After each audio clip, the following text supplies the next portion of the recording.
Je m'appelle Monique, j'ai 74 ans, et ce que je vais vous raconter aujourd'hui va vous glacer le sang, puis vous redonner espoir. C'est l'histoire de la plus belle vengeance de ma vie, celle qui a remis mon fils ingrat à sa place. Installez-vous confortablement, car cette histoire va vous faire passer par toutes les émotions. Tout a commencé un dimanche matin de novembre, dans Emma Maison de Compiègne, dans l'Oise. Une magnifique demeure bourgeoise de 180 mètres carrés avec un grand jardin paysager que j'avais acheté en 1978 avec mon défunt mari Georges pour la somme de 85 000 francs à l'époque. Nous y avions élevé notre fils unique, Antoine, aujourd'hui âgé de 45 ans, directeur commercial dans une entreprise de matériel informatique. Depuis la mort brutale de Georges d'un infarctus il y a 8 longues années, j'y vivais seul, entretenant amoureusement chaque pièce, chaque rosier du jardin, chaque souvenir précieux de notre vie de famille heureuse. Cette maison représentait bien plus qu'un simple logement pour moi. C'était notre sanctuaire familial, le témoin silencieux de 46 années de bonheur conjugal, de joie, de peine partagée. Chaque recoin avait son histoire. La cuisine où j'avais préparé des milliers de repas, le salon où nous regardions la télévision en famille, la chambre d'Antoine décorée de ses posters de footballeurs, le bureau de Georges où il réglait minutieusement nos factures tous les dimanches soirs. Même veuve, je continuais à bichonner cette demeure comme un écrin précieux renfermant nos plus beaux souvenirs. Ce dimanche-là, comme tous les premiers dimanches du mois depuis des années et des années, j'avais invité Antoine, sa femme Nathalie et mes 2 adorables petites filles, Emma 12 ans et Chloé 9 ans, pour notre traditionnel déjeuner familial dominical. Une tradition sacrée que j'avais instaurée après la mort de Georges pour maintenir les liens familiaux et continuer à voir grandir mes petites filles. J'avais passé ma matinée entière à préparer avec amour le menu préféré d'Antoine.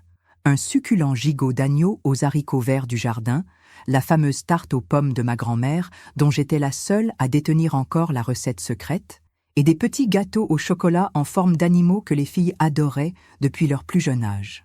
La grande table de la salle à manger était dressée avec mes plus belles porcelaines de Limoges héritées de ma mère, mes couverts en argent massif offerts pour notre mariage, mes serviettes en lin brodé à la main que j'avais confectionnées moi-même dans ma jeunesse. À 12h30 précise, ponctuelle comme toujours, j'ai entendu le bruit familier de la BMW d'Antoine se garant devant ma grille en fer forgé.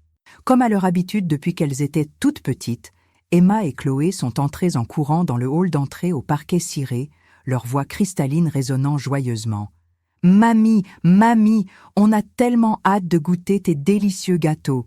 On en a parlé toute la semaine. » Mon vieux cœur de grand-mère s'est immédiatement réchauffé en les serrant tendrement dans mes bras. Ces moments privilégiés étaient devenus les plus précieux de ma semaine de veuve solitaire, ceux qui donnaient encore du sens et de la couleur à ma vie depuis la disparition de Georges.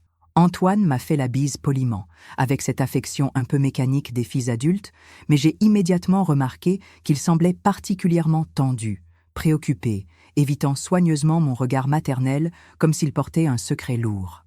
Nathalie, elle, était encore plus distante et froide que d'habitude, ce qui n'était vraiment pas peu dire connaissant son tempérament naturellement réservé.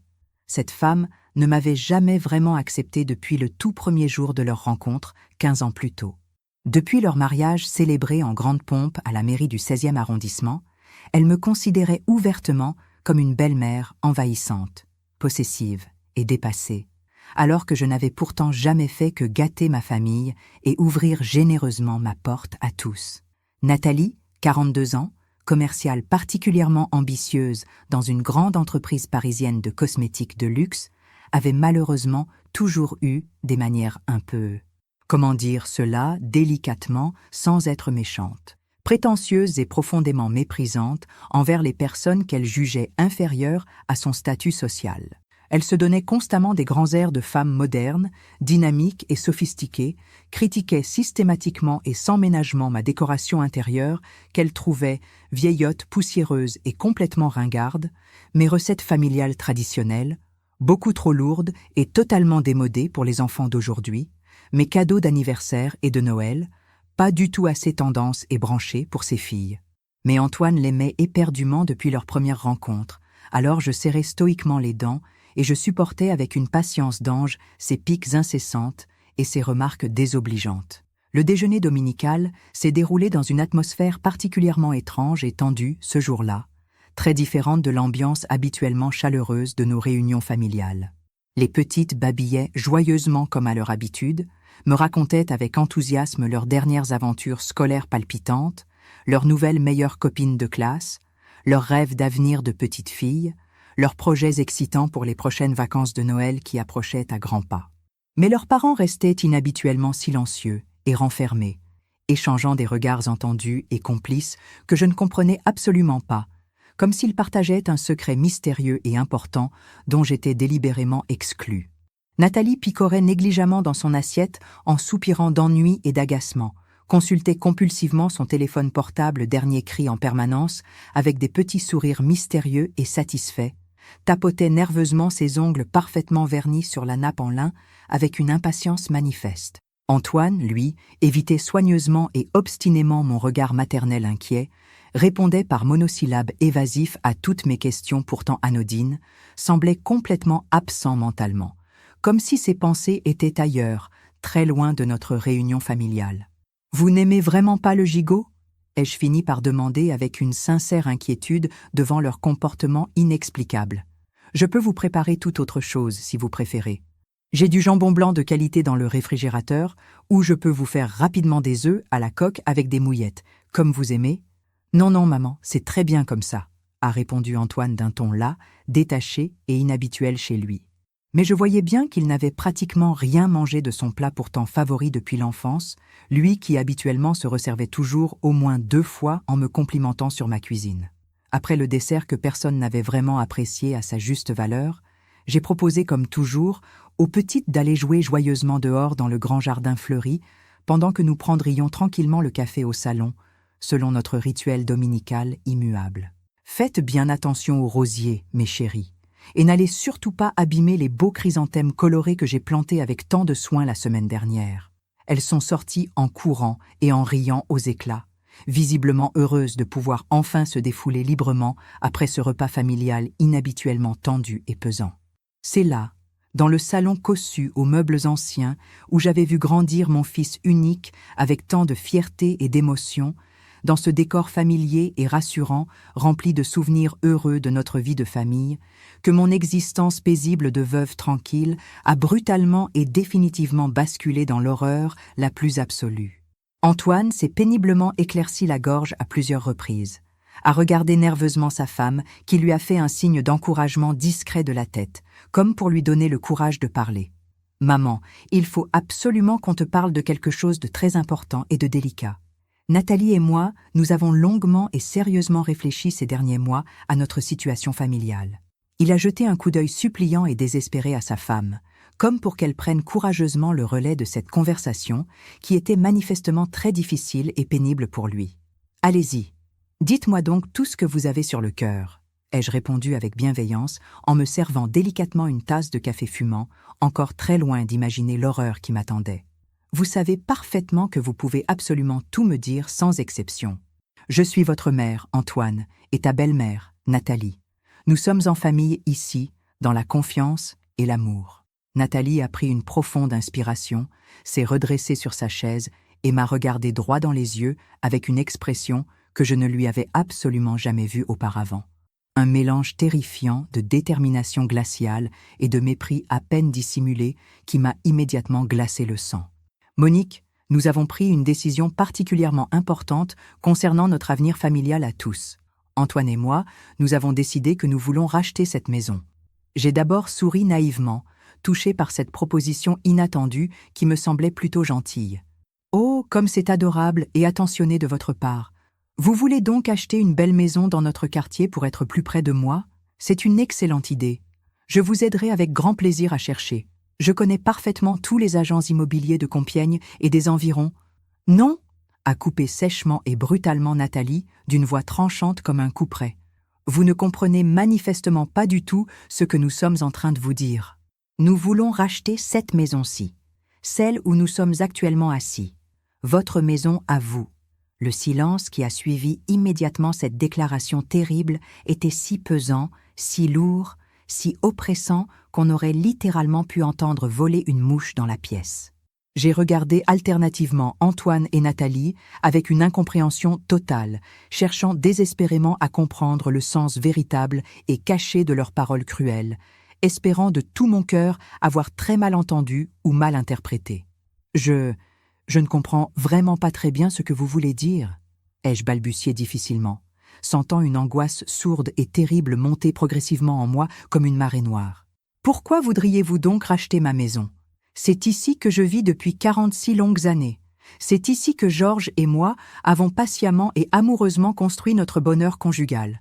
C'est ici que j'ai élevé Antoine avec tant d'amour et de dévouement.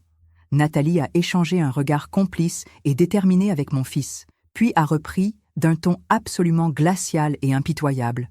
Justement, Monique, cette immense maison est beaucoup trop grande et trop lourde à gérer pour vous toute seule à votre âge avancé. Vous vieillissez inéluctablement, vous ne pouvez manifestement plus l'entretenir correctement et convenablement. Le grand jardin devient visiblement trop lourd et fatigant à gérer pour une femme de votre âge. Les factures de chauffage doivent être absolument énormes et ruineuses pour 180 mètres carrés mal isolés. C'est de l'argent purement et simplement gaspillé. Mais je ne veux absolument pas vendre ma maison. Cette demeure, c'est toute ma vie. Tous mes souvenirs les plus précieux sont ici. Toute mon histoire personnelle. Antoine a finalement trouvé le courage de parler, mais ses mots ont été comme des coups de poignard plantés directement dans mon cœur de mère. Maman, sois raisonnable et réaliste pour une fois. À ton âge respectable, tu aurais vraiment besoin d'un appartement beaucoup plus petit, plus facile et moins cher à chauffer, sans escalier fatigant, proche de toutes les commodités urbaines. Nous avons longuement réfléchi, et nous pensons sincèrement que tu pourrais t'installer confortablement dans une résidence senior moderne et bien équipée. Il y en a une très réputée et très bien à Compiègne, les Jardins d'Automne. Tu y serais parfaitement bien installé et choyé. Une résidence senior ? Ma voix s'est complètement étranglée dans ma gorge serrée par l'émotion. Tu veux m'envoyer dans une maison de retraite ? Toi, mon propre fils ? Ce ne sont absolument pas des maisons de retraite traditionnelles, s'est empressée de corriger Nathalie avec un faux sourire rassurant. Ce sont des résidences services haut de gamme, très modernes, avec restaurant gastronomique, animation quotidienne variée, service médical permanent, coiffeur, esthéticienne. Tu n'aurais littéralement plus à t'occuper de rien du tout. Plus de ménage fatigant, plus de cuisine compliquée, plus de jardinage épuisant. Une vie de rêve absolue pour une femme de ton âge. J'étais complètement abasourdie et choquée. Mes propres enfants étaient tranquillement en train de me proposer de me débarrasser définitivement de ma maison, de tous mes souvenirs les plus chers, de ma liberté, pour aller m'enfermer vivante dans une résidence. Mais les filles, Emma et Chloé, elles adorent venir ici. Où est-ce qu'elles joueront librement ? Où est-ce qu'on fêtera Noël, les anniversaires, tous nos moments familiaux ? Chaque phrase que je répétais la faisait grimacer douloureusement. Elle tortillait nerveusement ses mains manucurées, évitait soigneusement mon regard accusateur. J'étais vraiment énervée, très stressée par mon travail. Et ça justifie de dire à une femme de 74 ans qu'elle est encombrante ? Ça justifie de la chasser impitoyablement de sa propre maison ? Non, non, bien sûr que non. Sa voix n'était plus qu'un murmure honteux. « Plus fort, Nathalie ! Marguerite n'entend pas très bien. Répète courageusement. »« Non, ça ne justifie absolument pas, » a-t-elle dit plus fort, les joues cramoisies de honte. « Parfait, continue. Dis-moi maintenant exactement ce que tu penses de ton comportement. » Nathalie a péniblement relevé les yeux vers moi et j'y ai vu quelque chose que je n'avais jamais vu auparavant, de la vraie culpabilité profonde. « Monique, j'ai été absolument ignoble avec toi. Tu n'as jamais été envahissante. Tu as toujours été une grand-mère absolument merveilleuse pour Emma et Chloé. Ta cuisine est délicieuse, ta maison est magnifique, tes cadeaux font systématiquement plaisir aux filles. Et j'étais jalouse. » Ces mots lui ont littéralement arraché la gorge. Jalouse de votre relation si forte, à Antoine et toi. Jalouse de voir qu'il t'aimait autant. Jalouse que les filles t'adorent autant. J'avais constamment l'impression que tu prenais ma place de mère et d'épouse.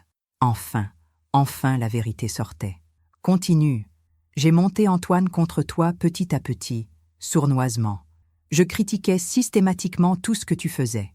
Je lui répétais sans cesse que tu étais possessive, que tu nous empêchais d'être une vraie famille nucléaire. J'ai délibérément empoisonné notre relation pendant des années. et dimanche dernier, j'ai franchi définitivement la ligne rouge. Les larmes coulaient maintenant abondamment sur ses joues soigneusement maquillées. Marguerite et moi, nous échangions des regards satisfaits. « Et qu'est-ce que tu veux maintenant, Nathalie ? » Je veux que tu reviennes, que tu reprennes ta place légitime dans la famille. Les filles te réclament constamment. Elles ne comprennent absolument pas pourquoi mamie n'habite plus dans sa belle maison. Emma pleure tous les soirs en regardant ta chambre vide. Mon cœur de grand-mère s'est douloureusement serré à l'évocation de mes petites filles. Et Antoine, qu'est-ce qu'il dit, lui ? Antoine se rend compte qu'il a épousé une vraie garce. Sa voix se brisait complètement. Il me dit qu'il ne me reconnaît plus, que la femme qu'il a épousée n'aurait jamais chassé sa propre mère. Il dort dans le salon depuis une semaine entière. Tiens donc, et qu'est-ce que tu proposes concrètement pour réparer tout ça ? Nathalie a pris une profonde inspiration tremblante. Je propose qu'on annule cette donation, que tu reprennes définitivement ta maison. Nous, on déménagera ailleurs. On cherchera autre chose, plus petit dans nos moyens financiers. Et les filles ? Les filles retrouveront leur vraie grand-mère, celle qui sait faire les vrais gâteaux, qui raconte les belles histoires, qui les gâte comme il faut. Pas une belle-mère frustrée qui leur empoisonne la vie par jalousie maladive. Cette autocritique impitoyable m'a sincèrement surprise. Nathalie semblait authentiquement repentie. Mais 15 longues années d'hostilité ne s'effacent pas en un simple claquement de doigts. C'est un très beau discours, Nathalie. Mais comment puis-je te faire réellement confiance ? Comment savoir que dans 6 mois, tu ne recommenceras pas exactement les mêmes manœuvres ? Tu ne peux effectivement pas le savoir, a-t-elle honnêtement admis. Mais moi, je le sais parfaitement. Cette semaine a été un véritable enfer. Voir Antoine me regarder avec dégoût, entendre les filles pleurer constamment après leur mamie, réaliser que j'ai détruit l'harmonie familiale par pur égoïsme. Je ne recommencerai plus jamais. Marguerite, qui n'avait rien dit jusque-là, a posé son tricot. Monique, cette femme a l'air sincèrement repentante. Et puis, tes petites filles, elles ont vraiment besoin de leur grand-mère. J'ai longuement regardé Nathalie. Cette femme qui m'avait fait tant de mal, qui avait sournoisement monté mon fils contre moi, qui m'avait publiquement humilié dans ma propre maison, cette femme était maintenant complètement à ma merci, repentante, suppliante. « Très bien », ai-je finalement dit. « J'accepte tes excuses, Nathalie, mais à une condition absolue. Tu vas aller voir Emma et Chloé immédiatement et tu vas leur expliquer personnellement pourquoi mamie a dû partir. Tu vas leur dire clairement que c'était entièrement de ta faute, pas de la leur, que mamie les aime toujours autant. Oui, bien sûr. Et tu ne remettras plus jamais en question ma place dans cette famille. Je suis la mère d'Antoine et la grand-mère d'Emma et Chloé. Un point, c'est définitivement tout. Promis, juré, tu reviendras vraiment ? J'ai souri pour la première fois depuis des semaines avec un peu de vraie chaleur. Nous verrons, Nathalie, nous verrons. Le lendemain matin, Antoine est venu personnellement me chercher chez Marguerite. Ses yeux étaient rouges et creusés par une semaine de nuits blanches et de remords dévorants. Quand il m'a vue avec ma valise, prête à rentrer définitivement chez moi, il s'est complètement effondré en larmes. « Maman, pardon pour absolument tout. » Il pleurait comme un petit garçon de 5 ans. J'ai été un fils totalement indigne, un mari lâche, un père égoïste. « Chut !» ai-je dit en lui caressant tendrement les cheveux, comme quand il était enfant. « C'est fini maintenant. On rentre à la maison. » Le trajet du retour s'est fait dans un silence ému. Quand nous sommes arrivés devant Emma Maison, j'ai eu un pincement au cœur. Elle était toujours aussi belle, mais quelque chose avait imperceptiblement changé. L'absence d'entretien se voyait déjà. Les volets légèrement de travers, les mauvaises herbes dans les allées soignées, les rosiers maladroitement taillés. Emma et Chloé m'attendaient impatiemment dans le jardin. Dès qu'elles m'ont vu descendre de voiture, elles ont couru vers moi. « Mamie, tu reviens ? Tu reviens pour de bon ? » « Oui, mes chéries adorées. Mamie revient dans sa maison. Et elle ne repartira plus jamais. » Nathalie est sortie de la maison, l'air encore contrit et honteux. « Monique, bienvenue chez toi. Chez moi. » Ces 2 mots avaient une saveur particulièrement douce après cette épreuve traumatisante. Le soir même, autour d'un dîner familial que j'avais préparé avec amour et que tout le monde a littéralement dévoré, nous avons eu une vraie conversation de famille, pour la première fois depuis des années. « Maman, » a commencé Antoine, « il faut absolument que tu saches. Ce mois épouvantable sans toi m'a ouvert les yeux sur énormément de choses importantes. » Comme quoi exactement ? Comme le fait que tu as toujours été le véritable pilier de cette famille, que sans toi, on ne sait strictement rien faire, que ta présence n'était absolument pas envahissante, mais au contraire rassurante et structurante, que tes traditions, tes recettes, tes attentions constantes, tout ça, c'était exactement ce qui nous tenait ensemble. Nathalie a courageusement pris le relais. Monique, j'ai longuement expliqué aux filles que c'était entièrement de ma faute si tu avais dû partir, que j'avais dit des choses méchantes et injustes parce que j'étais stupidement jalouse de leur amour pour toi. Elles ont été très en colère contre moi. Et maintenant, elles savent que leur mamie est absolument irremplaçable. Et moi aussi, je l'ai enfin compris. Emma, qui écoutait attentivement la conversation des adultes, a levé sa petite main. « Mamie, c'est vrai que maman t'a dit des choses méchantes ?» J'ai regardé Nathalie, qui avait rougi jusqu'aux oreilles. « Oui, ma chérie, mais parfois les adultes disent des choses qu'ils ne pensent pas vraiment. Ta maman s'est excusée sincèrement.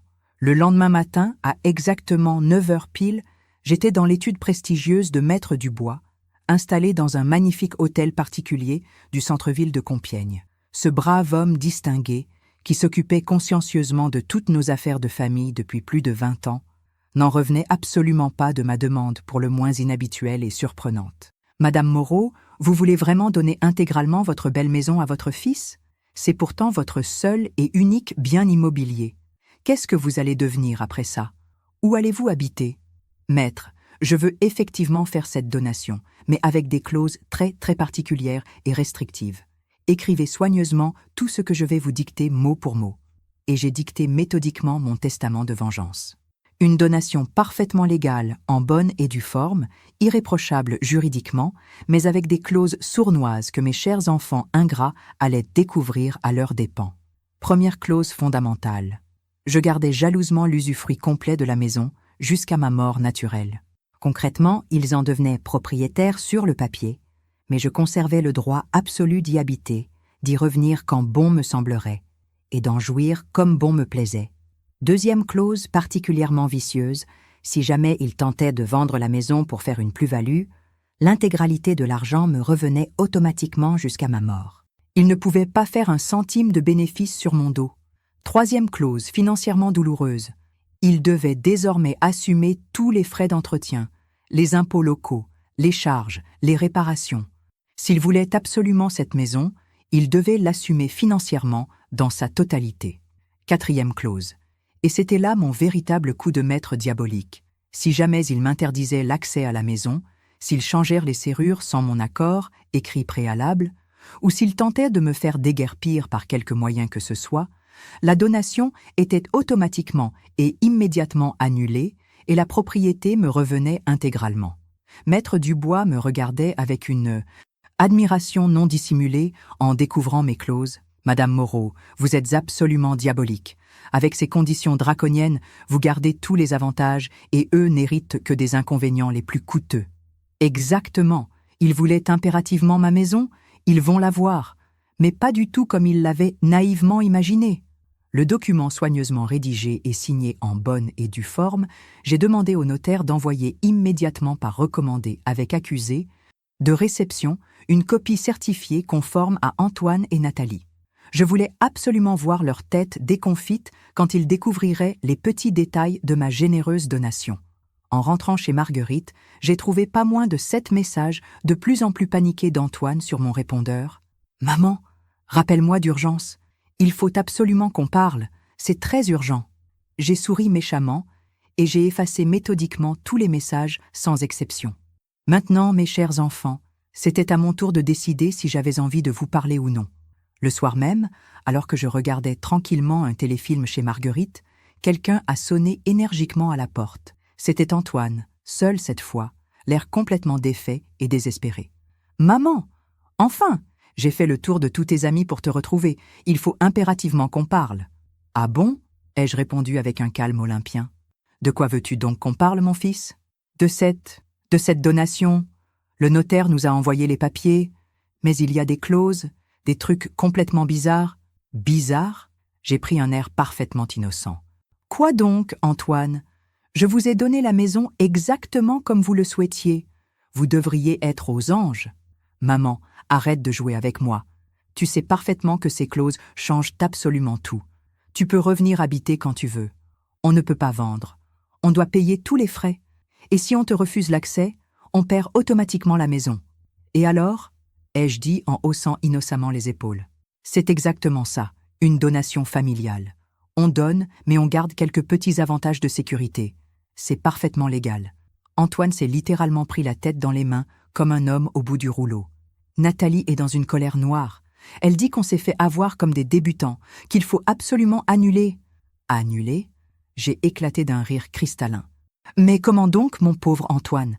C'est signé chez le notaire en bonne et due forme, et vous aviez l'air si pressé d'avoir cette maison. Vous l'avez maintenant. Profitez-en bien. Maman, s'il te plaît, on peut sûrement trouver un arrangement. Quel arrangement exactement ? Ma voix s'est soudain durcie comme l'acier. Vous me chassez de chez moi en me disant que votre femme ne me veut plus, que je suis devenue encombrante, que mes petites filles préfèrent McDonald's à ma cuisine, et maintenant vous voulez négocier ? Antoine a baissé les yeux, rongé par la honte. On s'est peut-être mal exprimé ? Mal exprimé ? Ai-je explosé. Antoine, tu m'as regardé dans les yeux et tu m'as dit que j'appartenais au passé, que ta femme ne me voulait plus dans ma propre maison. Comment peut-on s'exprimer plus clairement ? Nathalie était énervée. Elle ne pensait pas vraiment. Ah, c'est Nathalie qui ne pensait pas. Et toi, Antoine ? Tu pensais quoi quand tu acquiesçais à tout ce qu'elle disait ? Tu pensais quoi quand tu hochais lâchement la tête pendant qu'elle m'humiliait ? Antoine ne savait plus quoi répondre. Il était là, devant moi, comme un gamin pris en faute, réalisant peut-être enfin l'énormité de ce qu'il avait fait. « Maman, qu'est-ce que tu veux qu'on fasse ? » « Ce que je veux ?» J'ai souri, mais c'était un sourire sans la moindre chaleur. « Je veux que vous assumiez pleinement les conséquences de vos actes, mon fils. Vous vouliez ma maison ? Vous l'avez obtenue. Maintenant, débrouillez-vous avec toutes les responsabilités qui vont avec. » Et j'ai refermé définitivement la porte au nez de mon fils, laissant derrière moi 45 ans d'amour maternel brisé.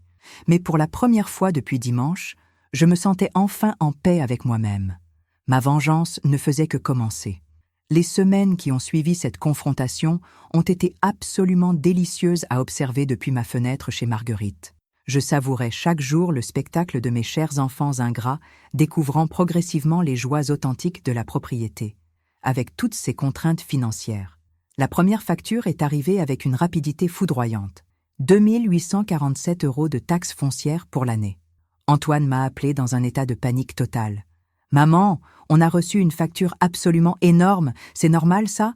« Évidemment, mon chéri adoré, » ai-je répondu avec une compassion parfaitement feinte. « Maintenant que vous êtes officiellement propriétaire, c'est évidemment vous qui payez tous les impôts. Bienvenue dans le monde merveilleux des adultes responsables. » Puis ce fut rapidement le tour de la facture de chauffage au gaz. 527 € pour le mois de décembre seulement. Nouveau coup de fil complètement affolé. « Mais maman, c'est absolument astronomique. Comment tu faisais pour payer des sommes pareilles ? » Avec mes économies durement constituées, Antoine. Tu sais, ces petites économies que j'ai patiemment mises de côté pendant 35 longues années de travail assidu. Mais bon, maintenant que tu as une si belle et si grande maison bourgeoise, j'imagine que tu vas pouvoir parfaitement assumer financièrement. Le pom-pom absolu a été atteint quand ils ont reçu la visite impromptue d'un couvreur pour réparer d'urgence quelques tuiles dangereusement abîmées par les violentes tempêtes d'automne. 1 347 € de réparation. Cette fois, c'est Nathalie en personne qui m'a téléphoné, et elle était infiniment moins arrogante et méprisante qu'un mois plus tôt. « Monique, écoute-moi bien. Il y a manifestement eu un gros malentendu entre nous. On peut peut-être revoir intelligemment les termes de cette donation. »« Un malentendu ?» ai-je fait innocemment. « Mais non, ma très chère Nathalie. Tout est parfaitement clair. Vous vouliez absolument cette maison, vous l'avez enfin obtenue, avec tout ce qui va naturellement avec. Les impôts, les réparations coûteuses, l'entretien du grand jardin. C'est absolument merveilleux, non ? Vous avez enfin votre espace vital, votre liberté totale. Mais on ne peut pas payer tout ça. Antoine gagne certes bien sa vie, mais quand même, il y a des limites. Oh là là, mais c'est vraiment très embêtant, ça, ai-je répondu avec une fausse inquiétude parfaitement jouée. Vous n'aviez pas prévu ces frais avant de me chasser si élégamment ? C'est vraiment dommage. Mais bon, maintenant c'est trop tard. C'est signé chez le notaire en bonne et due forme. Le silence au bout du fil était absolument savoureux. Puis Nathalie a tenté une dernière carte désespérée. Et si on vous laissait revenir habiter avec nous, juste pour partager équitablement tous les frais ? Me laisser revenir? J'ai éclaté d'un rire cristallin et moqueur. Mais ma chère belle-fille, vous avez pourtant dit que je sentais le renfermer, que mes plats étaient des plats de vieux, que vos filles préféraient un McDonald's. Je ne voudrais surtout pas vous déranger avec mes manières si démodées. On s'est peut-être mal exprimé. Encore. Décidément, vous avez vraiment beaucoup de mal avec l'expression dans votre couple. Non, non, restez bien entre vous. Profitez pleinement de votre nouvelle vie sans belle-mère encombrante. Et j'ai raccroché avec un plaisir non dissimulé, le cœur léger comme jamais depuis des semaines. Mais le meilleur spectacle restait encore à venir. Un matin glacial de décembre, Marguerite m'a réveillée en riant aux éclats. « Monique, viens voir immédiatement. Ton fils est dans le jardin de ta maison. Il essaie de tailler tes rosiers avec une paire de ciseaux de cuisine. » Je me suis précipitée à la fenêtre avec une curiosité gourmande. Effectivement, Antoine, en costume-cravate, il partait travailler après cette tentative de jardinage, essayait maladroitement de s'occuper de Mus rosier centenaire. Il ne savait manifestement pas par quel bout les prendre. Au bout de 10 minutes pathétiques, il a abandonné lamentablement, les mains couvertes d'égratignures sanguinolentes. Le soir même, nouveau coup de fil désespéré. « Maman, le jardin. Je ne sais absolument pas comment m'y prendre. Tu pourrais peut-être nous donner quelques conseils pratiques? » Des conseils? Ai-je fait mine de réfléchir profondément. Pour quelqu'un qui appartient définitivement au passé, mes conseils risquent d'être un peu trop démodés, non? Non, non, Antoine. Vous êtes des adultes modernes et dynamiques. Vous allez parfaitement vous débrouiller. Internet regorge sûrement de tutoriels de jardinage très bien faits. Mais, maman, pas de mais. Vous vouliez votre indépendance totale? Vous l'avez enfin. Assumez courageusement. Fin décembre, catastrophe absolue. Une canalisation principale a gelé et a éclaté dans la salle de bain du premier étage. Dégâts des eaux considérables, plafond du salon abîmé, parquet ancien gondolé. L'expert de l'assurance a chiffré les réparations d'urgence à 8 347 €. Et devinez qui devait obligatoirement avancer cette somme en attendant le hypothétique remboursement de l'assurance. Cette fois, c'est Antoine qui s'est déplacé personnellement chez Marguerite, complètement désespéré et au bord de la crise de nerfs. « Maman, on n'y arrive plus du tout, on ne peut absolument pas avancer 8 347 €.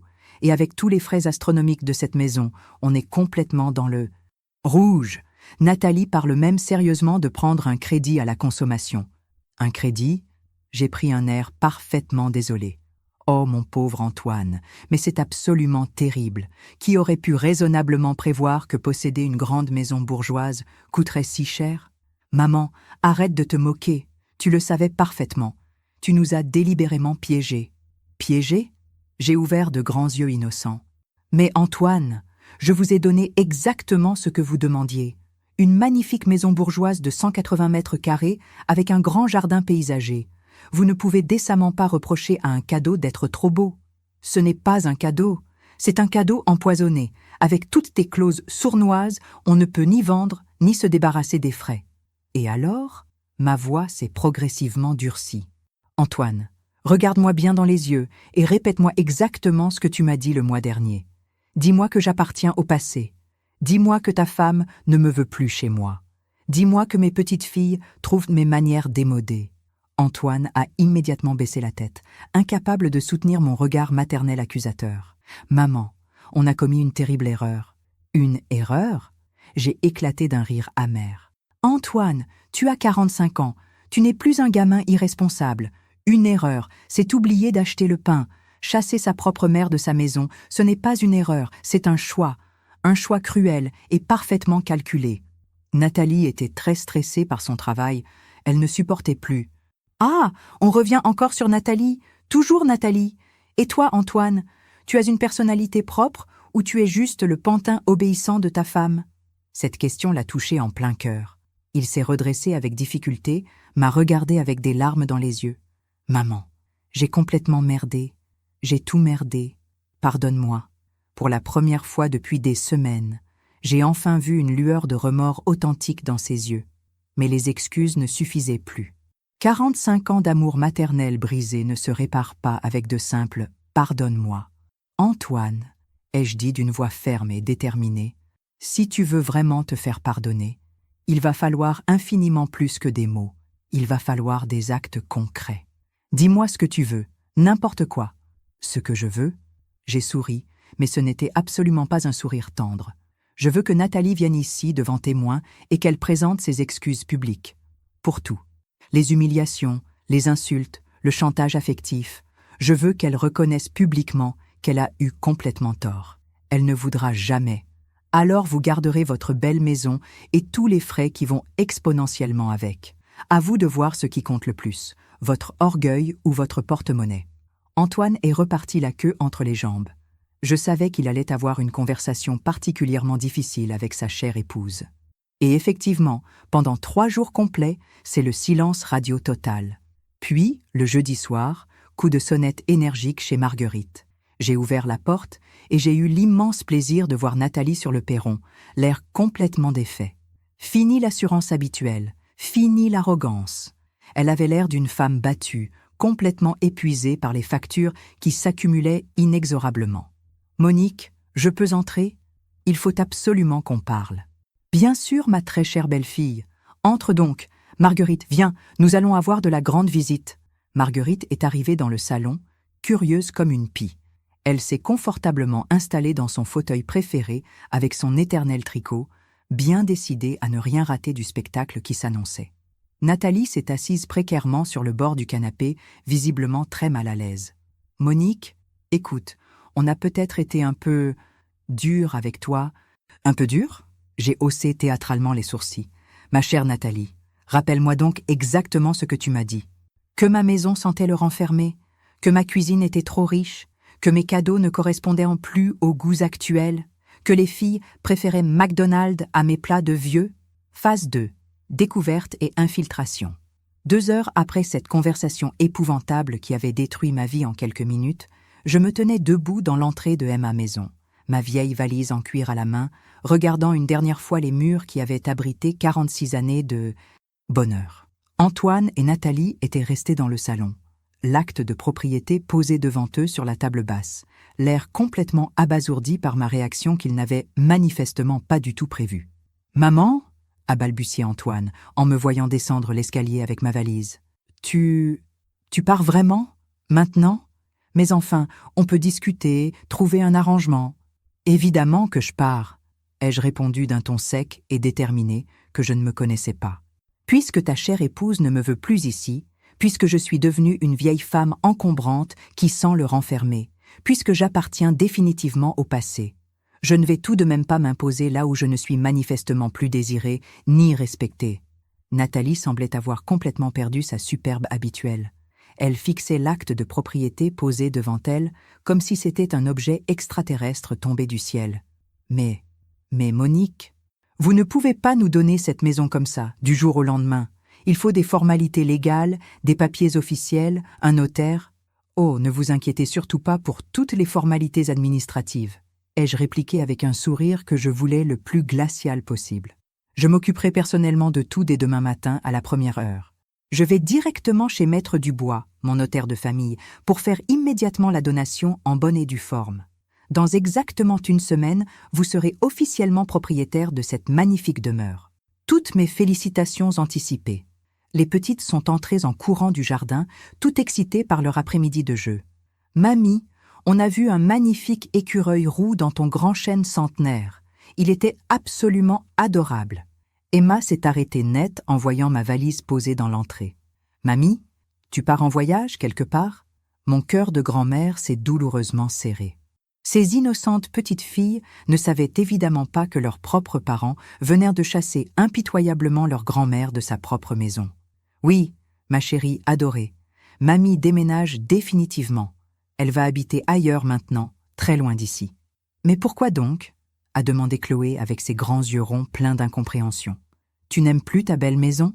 J'ai jeté un regard lourd de reproches amers à Antoine et Nathalie qui évitaient soigneusement mes yeux. « Ce n'est pas que mamie n'aime plus sa maison, ma petite puce. C'est que vos parents ont besoin de beaucoup plus de place pour eux tout seuls.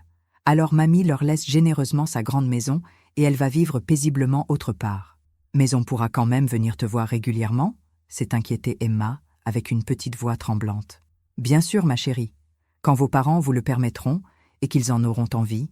Cette phrase apparemment anodine a fait l'effet d'une véritable bombe dans le salon. Antoine s'est levé d'un bond comme s'il avait reçu une décharge électrique. « Maman, arrête immédiatement de faire du chantage affectif avec les enfants. Bien sûr que les filles pourront te voir autant qu'elles le voudront. »« Ah bon, vraiment ?» ai-je répliqué avec un sarcasme glacial. « Même quand elles grandiront et qu'elles auront d'autres centres d'intérêt plus modernes ? Même quand elles découvriront que mes manières sont trop démodées et que ma cuisine fait des plats de vieux ?» Le silence gêné et honteux d'Antoine était plus éloquent que tous les discours du monde. Nathalie, elle, a rapidement pris les filles par la main avec un empressement suspect. « Allez, les filles, venez donc voir avec papa et maman la magnifique chambre que nous allons vous aménager dans votre nouvelle grande maison. » Nouvelle maison. Elle parlait déjà de ma demeure comme si elle leur appartenait légitimement depuis toujours. Une fois seule avec Antoine dans le salon de mon enfance, j'ai posé ma valise à mes pieds et je l'ai regardé droit dans les yeux avec une intensité que je n'avais jamais eue. « Antoine, j'ai une question très simple, mais fondamentale à te poser. Est-ce que tu réalises seulement ce que tu viens de faire à ta propre mère ?» Il a immédiatement baissé la tête comme un enfant pris en faute, incapable de soutenir mon regard maternel accusateur. « Maman, c'est vraiment compliqué. Nathalie… » « Nathalie quoi exactement ? Nathalie commande et toi tu obéis aveuglément comme un petit chien ? Nathalie claque des doigts et toi tu chasses ta propre mère de sa maison ? Ma voix montait dangereusement malgré tous mes efforts pour rester digne. « Antoine, regarde-moi bien dans les yeux et dis-moi la vérité. Est-ce que c'est ça l'homme que j'ai élevé avec tant d'amour ? Un homme qui abandonne lâchement sa mère de 74 ans pour faire plaisir à sa femme ? Ce n'est absolument pas abandonner. Tu vas être très bien et très heureuse en résidence senior. Tu auras plein d'activités enrichissantes. Tu rencontreras d'autres personnes de ton âge. Tu crois vraiment ce que tu dis ? Ai-je demandé, complètement incrédule, devant tant de naïveté ou de mauvaise foi. Tu crois sincèrement que je vais être heureuse enfermée avec des inconnus, loin de tous mes souvenirs, loin de ma vraie famille ?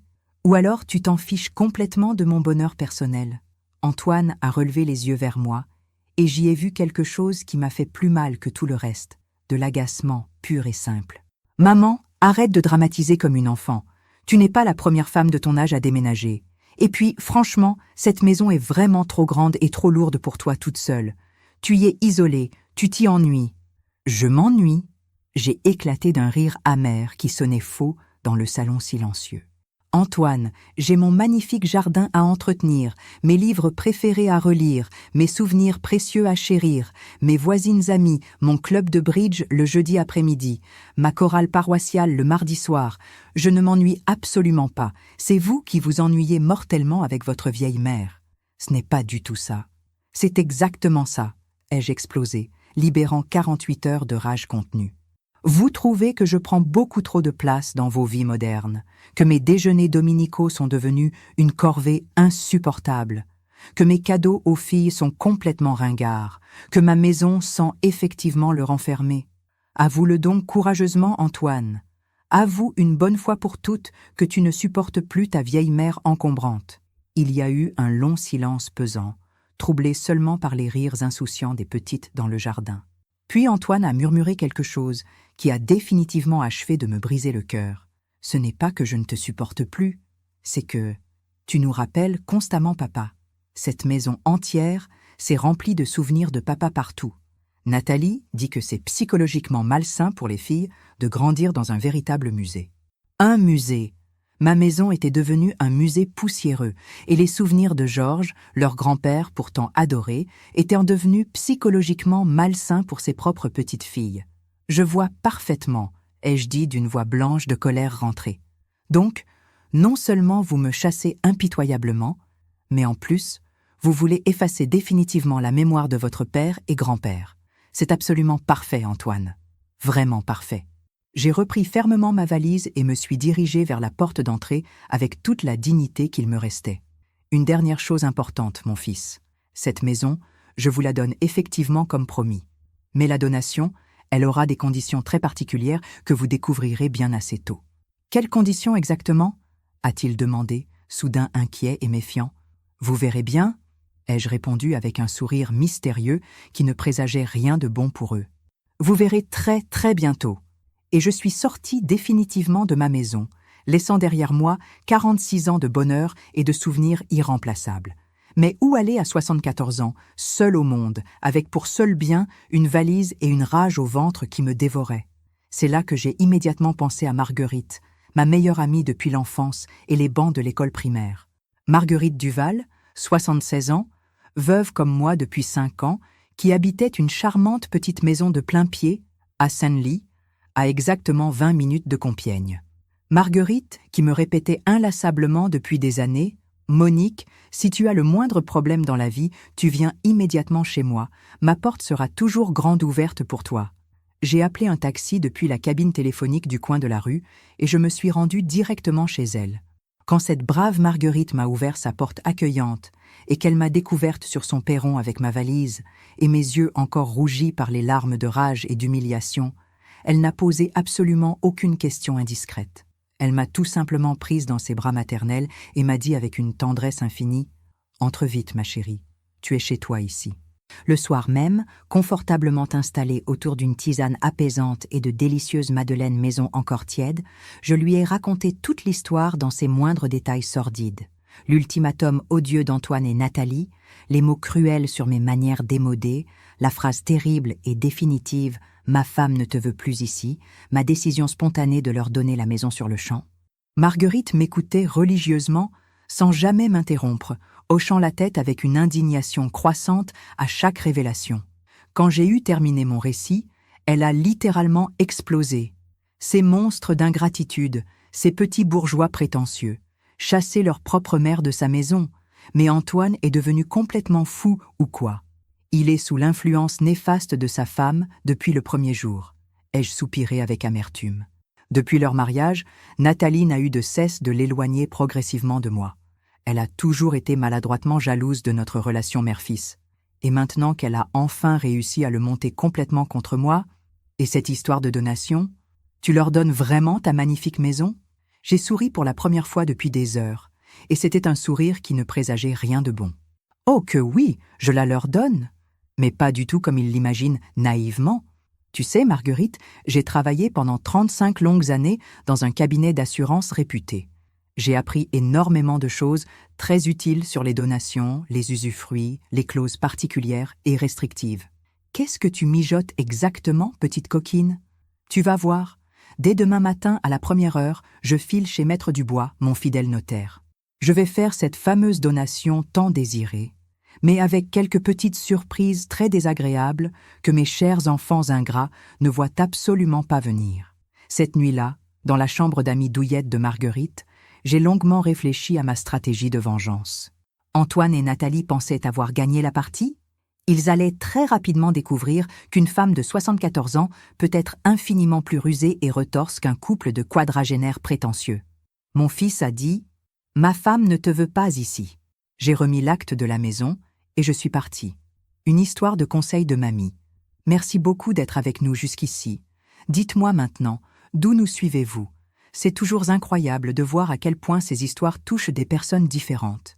Et qui sait, peut-être que quelqu'un dans les commentaires vient d'un endroit très proche du vôtre. Alors, commentez, abonnez-vous à la chaîne et aimez. Ainsi, nous pourrons continuer à partager ensemble des histoires qui touchent le cœur.